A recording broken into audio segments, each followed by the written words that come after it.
Nakahanda na ang kapulisan ng Bulacan na magiging karagdagang pwersa sa pagbabantay ng seguridad sa pagdiriwang ng Semana Santa sa isinagawang send-off ceremony dito sa Camp General Alejo S. Santos, City of Malolos, Bulacan.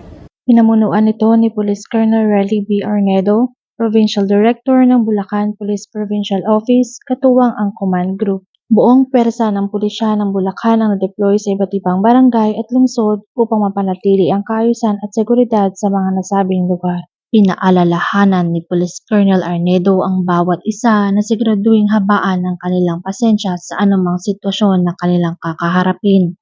Ipinahayag din niya ang kanyang suporta at matinding pasasalamat sa mga tropa sa kanilang hindi natitinag na pangako sa pagpapanatili ng kapayapaan at kaayusan para sa nalalapit na pagdiriwang ng Semana Santa. Good day everyone. I am Police Lieutenant Colonel Acebon Elia Masares, the Chief Provincial Operations and Management Unit of the Bulacan Police Provincial Office.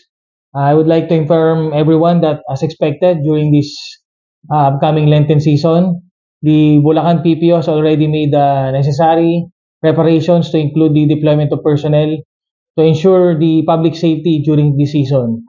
The Bulacan PPO has already conducted the send-off ceremony spearheaded by our Provincial Director, Police Colonel Relly B. Arnedo, his guidance to the PNP personnel to conduct all the safety measures and prioritize the public safety during this season. We hope that with our preparations, this Lenten season will be concluded with no untoward incident in our area of responsibility. Once again, good morning po sa lahat.